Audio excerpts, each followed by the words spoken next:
আপনি পুরাই অবাক হয়ে যাবেন, কারণ আজকের ভিডিওতে আমি দেখাবো চায়নাতে উৎপাদিত সবজি বা ফসলগুলো কি পরিমাণ হাইব্রিড হতে পারে, কি পরিমাণ বড় হতে পারে। দেখতে পাচ্ছেন এটা চিচিঙ্গা, কি পরিমাণ বড়। এরপরে যেটা দেখাবো সেটা আলু। দেখতে পাচ্ছেন একটা আলু কমপক্ষে 6 থেকে 7 কেজি ওজন, কি পরিমাণ বড়। এরপর যেটা দেখাবো এটা আমার নিজের চোখেও আমি বিশ্বাস করতে পারিনি। দেখতে পাচ্ছেন একটা তরমুজ গাছ। এই তরমুজটা এত বড় গাছ হতে পারে এটা আমার জানা ছিল না।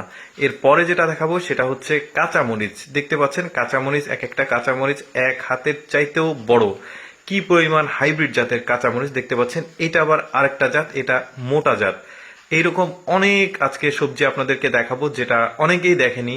পুরো অবাক করার মতো পুরো ভিডিওটা আপনারা দেখতে থাকুন। একের পর এক একটা বড় বড় সবজি আপনাদেরকে দেখাবো। এইটা দেখুন, এইটা হচ্ছে বেগুন গাছ। একটা বেগুন গাছ এত বড় হতে পারে সেটা আমার জানা ছিল না, আপনাদের থাকতে পারে। এত বড় বেগুন গাছ দেখতে পাচ্ছেন। বেগুন গাছগুলো একটা মানুষের চাইতেও হাইট অনেক বেশি। লাফিয়ে লাফিয়ে বেগুন পাড়তে হচ্ছে, তাহলে কি পরিমাণ বড়। আর বেগুন গাছে উঠতে হচ্ছে মই দিয়ে, কি পরিমাণ বড় বেগুন গাছ। আরো সিক্রেট কিছু সবজি দেখাবো, চলুন দেখতে থাকি পুরো ভিডিওটা। এটা হচ্ছে মিষ্টি আলু।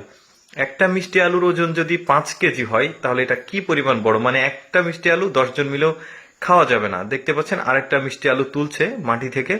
কি পরিমাণ সাইজে বড় এই মিষ্টি আলুগুলো। এরকম হাইব্রিড ফসলগুলো আসলে চায়নাতে ব্যাপক পরিমাণ হয়। এবার আপনাদেরকে দেখাবো মূলা। একটা মূলা কি পরিমাণ বড় যে ওজনটা নিতে পারছে না একটা মহিলা, তুলতে পর্যন্ত পারছে না। এই এই লোকটা একটা মূলা তোলার চেষ্টা করছে। দেখতে পাচ্ছেন কি পরিমাণ তার পরিশ্রম হচ্ছে একটা মূলা তুলতে। মানে এত বড় মূলা, পুরাই হাইব্রিড এগুলা যা দেখছেন সবকিছু হাইব্রিড। এটার সাথে দেখুন একটা মিষ্টি আলু দেখুন। এই মিষ্টি আলুটা কি পরিমাণ সাইজে বড় এই লোকটা আসলে তুলে দেখাচ্ছে। এই যে দেখতে পাচ্ছেন, মানে একটা মিষ্টি আলু দিয়ে মোটামুটি একটা পাড়ার সবাইকেই 2 টুকরা 3 টুকরা করে খাওয়ানো যাবে। এরপর যেটা দেখাবো এটা আমি পুরোপুরি কনফার্ম না, তবে আমার মনে হচ্ছে এটা লাউ না, বরং এটা শশার একটা হাইব্রিড জাত। একটা গা দেখে বোঝা যাচ্ছে যেটা, আমি এটাই মানে পরিকল্পনা করেছি যেটা। আর এইটা দেখতে পাচ্ছেন, এটা হচ্ছে ধানের গাছ। একটা ধানের গাছ কি পরিমাণ বড় হতে পারে। আমাদের দেশেও ধানের গাছ আছে, বাট এত বড় ধানের গাছ নাই। এবার একটা বড়ই দেখাই। আমাদের দেশের যে সবজি বড়ই আছে সেগুলো কিন্তু সাইজে বড় হয়, বাট একটা বড়ই 1 কেজি ওজন এই প্রথম দেখলাম। এরপর একটা আপনাদেরকে সবজি দেখাবো, এটা হচ্ছে পালং শাক।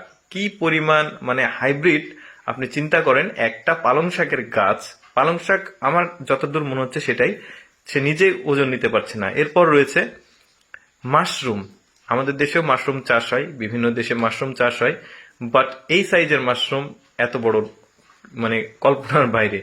এরপর যেটা দেখাবো পেঁয়াজ। পেঁয়াজ তো ইন্ডিয়ান পেঁয়াজ, পাকিস্তানি পেঁয়াজ, মিশরের পেঁয়াজ দেখেছেন যেগুলো সাইজে বড়, বাট একটা পেঁয়াজ 1 কেজি বা তার বেশি, মানে এটা অবাক করা একটা ব্যাপার। এরপর যেটা দেখাবো এটাও একটা আলু। দেখতে পাচ্ছেন এই আলুগুলোর সাইজ বেশ বিশাল বিশাল সাইজ। সব উনি তুলছে পাহাড় থেকে, পাহাড়েই উনি আসলে পাহাড় থেকে উঠতে তার কত কষ্ট হচ্ছে। এবার দেখাবো আদা। আদাটা দেখুন কি বিশাল সাইজের আদা। আমাদের দেশের যে আদাগুলো হয় মোটামুটি মানে 1 পোয়া বা 1.5 পোয়া হয়, বাট এটা কেজির ওপরে। মিষ্টি কুমড়া দেখায়। মিষ্টি কুমড়ার কয়েকটা জাত দেখাবো, যেমন এটা একটা মিষ্টি কুমড়া। মানে মিষ্টি কুমড়া হচ্ছে বড় হয় সেটা আপনারা অনেকেই জানেন। কয়েকটা মিষ্টি কুমড়াতে ট্রাক লোড আর কি। এই যে দেখুন এটা একটা মিষ্টি কুমড়ার জাত, এটা লাল কালার, ওইটা সবুজ কালার ছিল। মিষ্টি কুমড়াগুলো বেশ বিশাল বিশাল সাইজের মিষ্টি কুমড়া। মাঝে মধ্যে আমরা অনলাইনে দেখি, অনেক বড় বড় ইউটিউবে ফেসবুকে দেখা যায়। এই যে এইটা দেখুন, এইটা হচ্ছে একটা তরমুজ।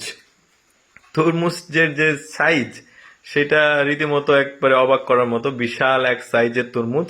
এই তরমুজটা আসলে অন্তত 20-30 জন মিলে খেয়েও শেষ করা যাবে কিনা আমি জানি না।